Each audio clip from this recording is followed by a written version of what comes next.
Ayan, isang mapagpalang morning sa inyong lahat mga sir, mga madam. At nandito ako sa bayan ng Tayug, Pangasinan. So, ito pong tinitignan natin dito ay isang 2 hectares na every summer ay tourist spot po ng Tayug, Pangasinan. So, ito po yung tinatawag nilang sunflower. So, mahaba po ang frontage ito. Nasa 108 meters frontage, more or less. So, katulad din po nung nasa harapan po niya, for sale din po yung harapan niya mga sir, mga madam. So, may isa pang property dito, itong seller natin, isang 2 hectares. Bali, doon banda, ayan, dyan po banda, malapit lang. So, 2 hectares and 2 hectares din to. So, bali 4 hectares. Kung gusto nyong kunin parehas yon, 26 million lang. So, package na yun yung fixed price niya. Pag ito lang naman, itong ano lang, yung sunflower eco park niya ay 23 million. So, yun din po yung last price niya mga sir, mga madam. So, makakatawad pa naman po siguro kayo kung serious buyer po. Alam ko ay nakakaano pa yun. Kumbaga, nakakatawad pa sa personal mga sir, mga madam. So, apakaganda ng parking area niya. Tingnan nyo naman parang nasa maliit na mall ka. Ayan, magkaharapang parking area. Yan. So, dinudumog kasi ito. Lalo na nung bagong bukas lang mga sir, mga madam. Pero sa ngayon po, ay tag-ulan. Hindi pa po walang tanim na sunflower ngayon. Kundi every summer lang po sila nagtatanim mga sir, mga madam. So, yung income nila ay hindi naman po masabi ng ating seller. Pero alam po namin na napakarami pong pupunta dito. Kung nakapunta na po kayo dito at napasyalan nyo na po ito, alam nyo po kung gaano karami. Tignan nyo na lang yung parking area. Sobrang dami ng parking area. Parang mall talaga na maliit. Parang kung mas marami pang parking ito kaysa doon sa isa sa mga mall na malalaki mga sir, mga madam. So, ayan. Ang ganda nito dahil pwede mong gawing resort. Ayan, pwede mong gawing resort ito. Pwede mo ring gawing eco park pa rin. Pero lagyan mo siya ng um, tulad yung ano, event place. Ayan, event place. Ayan, nabubulol tayo. Yung mga pwede sa kasal, binyag, yan, mga yan, sa mga meeting, yan, mga sir, mga madam, sa mga anniversary, church anniversary, pwede, yung pwedeng ganun po.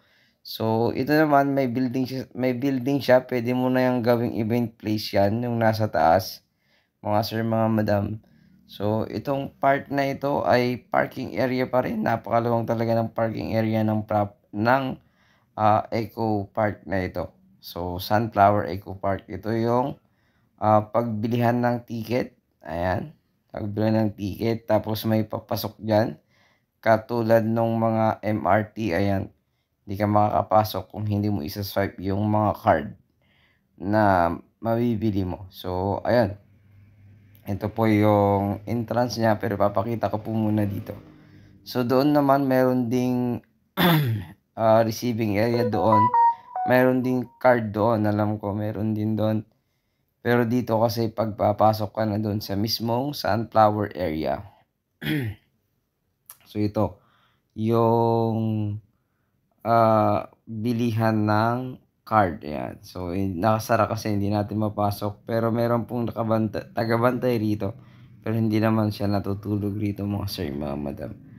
So, madaling hanapin ito. Google nyo lamang. Pero, message nyo lang po kami para naman po hindi po mawala ang ating mga kasamang agent dito. At ang inyong lingkod.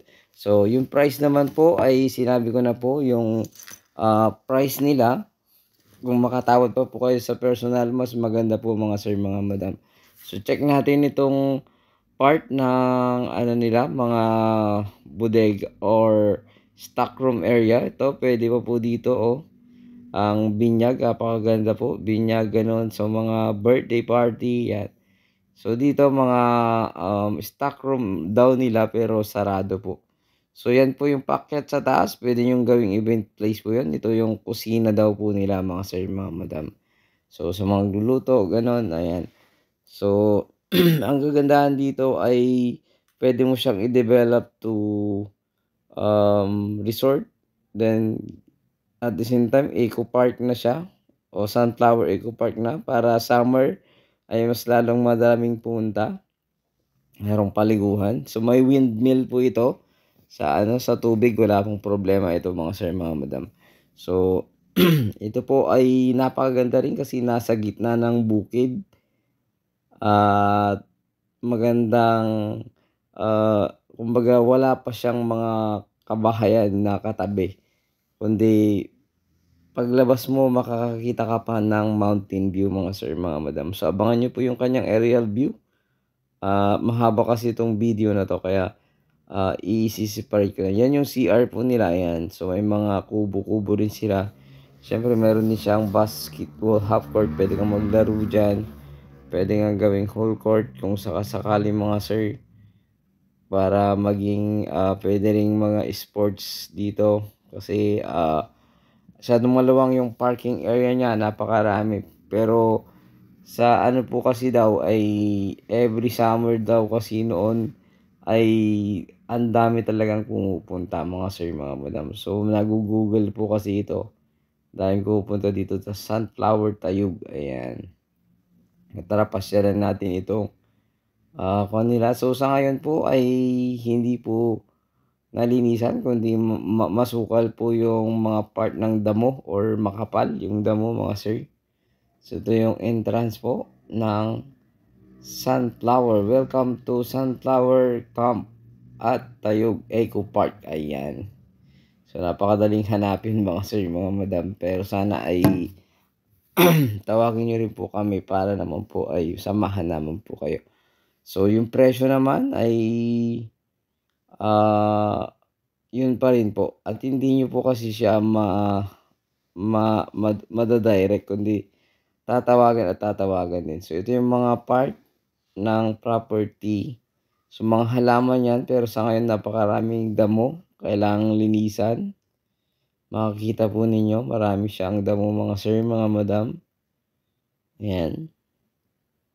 So sa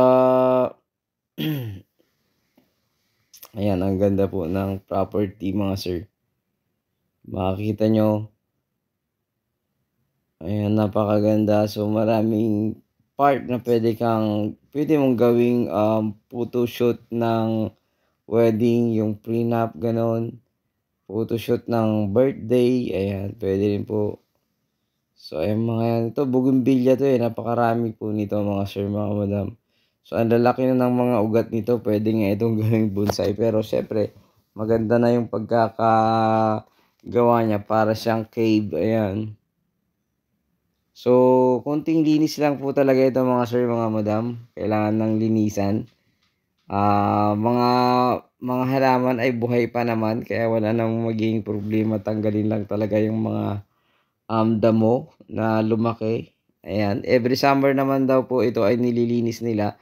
Sa ngayon po kasi ay 2 tao lang nila, isang security guard at isang tagabantay lang mga sir, mga madam, na taga rito po sila. So, ayun. Kitang-kita naman po, madamo talaga. So maraming mas maganda siya pag nalinisan. So every summer naman daw po ay natatamnan po ng mga sunflower ito mga sir. Pero sa ngayon ay napabayaan kasi nga ano siya kumbaga maulan ngayon at the same time wala silang tao rito. Nagbabantay lang po talaga. So marami po din po siyang part ng picnic area. Yun mga nakikita ko. Parang kuwan na nga 'to, kulang na lang ng swimming pool. Maganda ng gawing resort. Maganda ng gawing, diyan sa part na yan napakarami pa pong space diyan. So hindi natin makita masyado pero 'pag sa aerial view makikita niyo po. So ito po ang mga halaman, magaganda pa po, ayan. Linis lang talaga, napakarami kasing mga tumubo na damo. So, hindi na siya na tulad ng mga yan. Ang dami ng damo na hindi na talaga kailangan na talagang tanggalin. So, yan yung mga dating sunflower na namatay na nagamit nung summer. Ayan. So, sana next summer ay mapagtamnan po nila ulit ito. Sabi naman ng caretaker, tatamnan daw nila. So, itong part ng photo area nila na ito, wala na, nasira na yung bubong niya. So, kailangan ng ayos, renovate na lang. So, napabayaan. Dahilan po ng pagbibenta nila ay nadistino na po yung seller natin sa ibang probinsya. So, hindi na niya mabantayan. Kaya kailangan niyang ibenta upang magkaroon po ng another siguro source of income sa kung saan man sila na destino, mga sir, mga madam. So, ayan, meron din po mga fruit bearing trees. Ayan, may sampalok, may mangga, iba't iba din po yung fruit bearing trees dito. So, napakarami na pwede mong i-develop. So, dati daw po itong mga to ay yung mga nasa malalaking paso ay maliliit lang daw po yung mga yan. Pero ngayon ang lalaki na, mga sir. Ayan. So, may mga kubo-kubo din. Kailangan lang talaga na ayusin kasi yung ulo niya ay medyo bumibigay na rin tas yung ibang mga part, mga sir. So, ang mga halaman okay na okay pa po. Kunti lang talagang mga linis-linis lang talaga. Kailangan, mga sir. So, ang property naman ay ganyan, nakabakod siya. Buong property, 2 hectares, nakabakod po siya. 2 hectares po yung eco park nila. So, pwede mo siyang gawing talagang resort, eco park. Ayan, pagsasama-samahin mo na yan, maluwang pa kasi dyan. Napakaluwang pa, may mga mangga talaga dito. So, ayan, ang gagawin lang talaga dito, mga sir, mga madam, ay linisin. So, negotiable naman yung presyo nila ayon sa ating kasama. So, pero sabi kasi kanina narinig ko ay last price daw niya yung 23. Pero sabi naman ng kasama natin ay sigurado pag may buyer daw na tatawad ay negotiable yon yung 23. Ito lang eco park na ito. Pero pag kasama yung palayan na napakahaba din ng frontage nun, mga sir, mga madam, nasa 200 meters, malapit lang din dito, ay 26 million. Last price daw po yan. Pero try din po ninyong makatawad. Pero at least sinasabi ko po na kung itong Eco Park lang, 23 million yung sinasabing last price. At pagkasama yung rice land na pwedeng gawin ding extra or another na resort, or pwedeng gawing ganito rin, or anong business na gusto mong ilagay, or pwede mong gawing i-subdivide lahat yun kasi murang-mura na yun kung sakasakali kasi nakapackage siya. Pero pag hindi nakapackage kasi yun ay 400 per square meter ang presyo po nun, mga sir, mga madam. So, yun po yung windmill nila. Ayan, gumagana po yan para sa tubig. So, dito, ayan, sa mga yan, natatamnan din po yan ng mga sunflower. Kaya nga lang sa ngayon wala po. So, napakaganda po nito. I-develop nyo lang or kumbaga ma-maintain yung ganda nito ay mas marami pa pong pupunta dito, mga sir, mga madam. So, kung kaya po na hindi lang pang summer yung itatanim, ay maganda rin po. Kasi maganda rin po ang mga sunflower. So, ito naman yung toilet sa likod, mga sir, mga madam. So, ito yung mga part na prenup area or picture area, photo booth area. So, mga sir, try natin akyatin kasi hindi na pumapasok dito kasi medyo masukal na. So, eto. Ayan, sana ay ma-appreciate nyo po ito. At maganda ito sa mga naghahanap ng ganitong investment. Ang kagandahan nito, ayan, Kung maglagay ka ng ganito karami, tanaw na tanaw mo yung mga. So itong part na ito ay bakal po yung nakapaibabaw. Tsaka yung kanya kasi ay medyo nasisira na din yung wood niya sa loob. Ayan. Yung kahoy niya nasisira na rin. So ayan, clean up area, kitang kita ang buong area ng property. Ayan. So napakaganda ng property na ito. Nga lang medyo, hindi lang medyo, napakaraming damo talaga. Itong part na ito ay daan po yan. Yan. Kaya lang medyo masukal kaya hindi natin mapasok yan. Kasi hindi na yan nalinisan. So ayan po yung windmill. Meron din po doon sa kabila ang photo area. Ayan. So ulitin ko, 2 hectares ito. Napakaraming tanim na halaman. May mga fruit bearing trees din like mangga. Ayan. So yun yung mga bundok. Ayan. So maraming tanim ito. Mas ma-appreciate nyo siya pag makita nyo siya ng personal mga sir. At papasyalan po ninyo. At the same time makatawad po tayo sa ating seller. Para po makipag-negotiate po about sa presyo nila. Kasi napakaganda po nito. Pwedeng gawing resort po talaga. Sabay na ng parang hindi lang parang kundi pwede mo na talaga siyang gawing lagyan ng pool kasi 2 hectares pa to eh. Maluwang pa po ito mga sir, mga madam. Yung ibang mga may resort nasa 5,000, 6,000 area lang. Samantalang ito 2 hectares. So napakaluwang din ng parking area, parking space ng property na ito. So sigurado ang kuan nito ay commercial kasi eco park siya mga sir.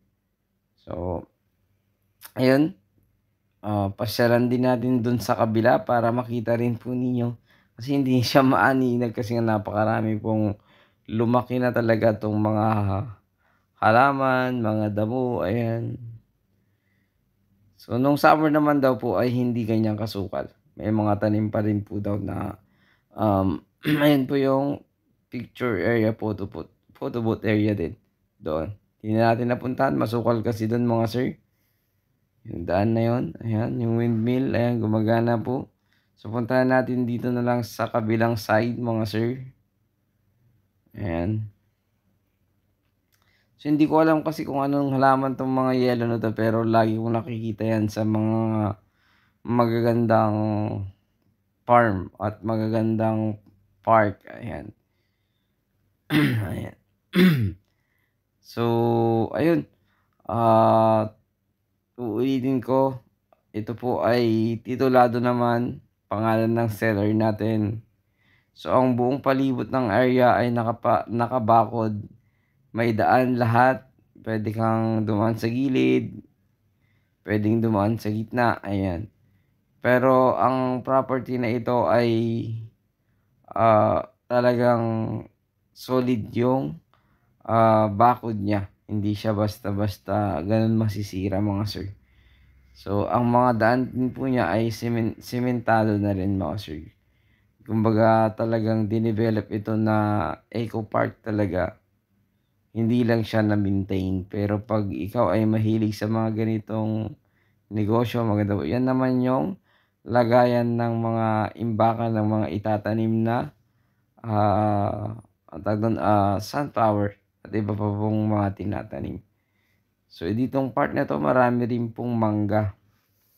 So, pag lumaki ang mga mangga, magiging lilim din po yan mga sir. Ayun. At muli, ito po ay 23 million. Pag ito lang, Eco Park, Sunflower Eco Park. Pero pagkasali yung 2 hectares doon sa kabila, malapit lang din dito, at least siguro nasa 200 meters ang layo niya or 2 to 300 meters ang layo niya dito sa property nito. Pero along the barangay road din ng property na ito, yun din yung road nun.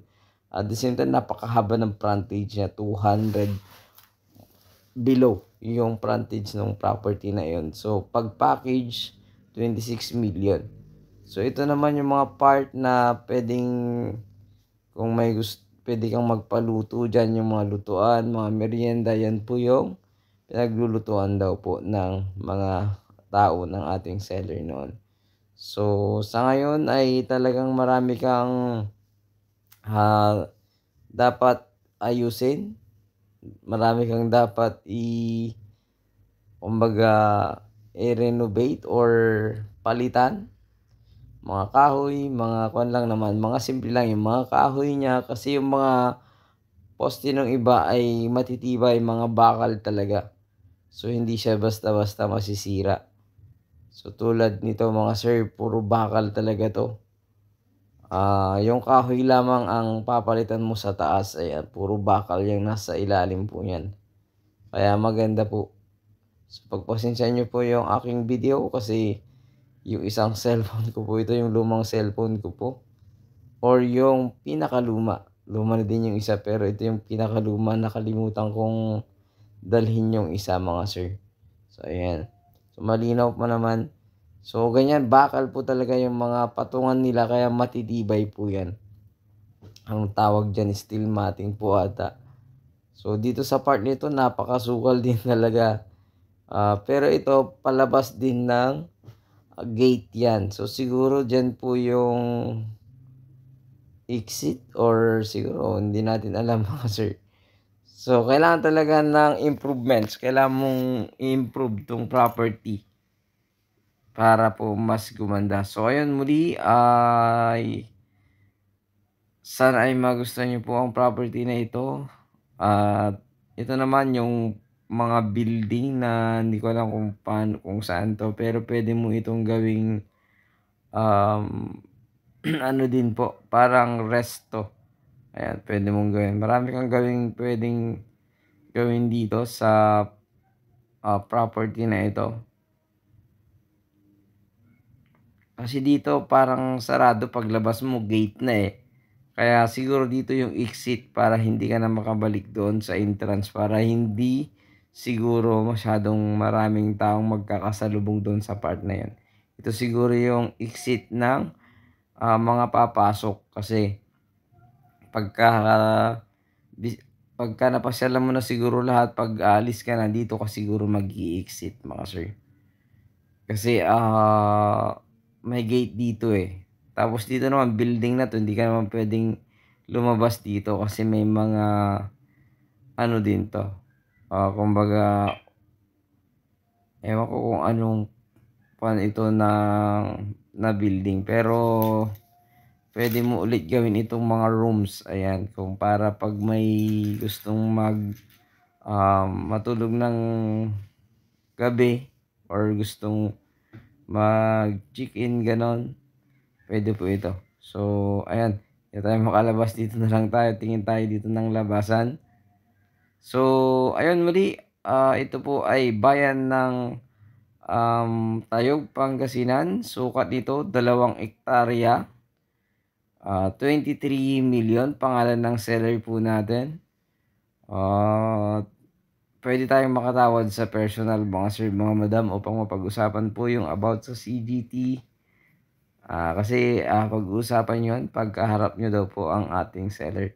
So ayan po muli, ito po ay Sunflower Tayug Eco Park.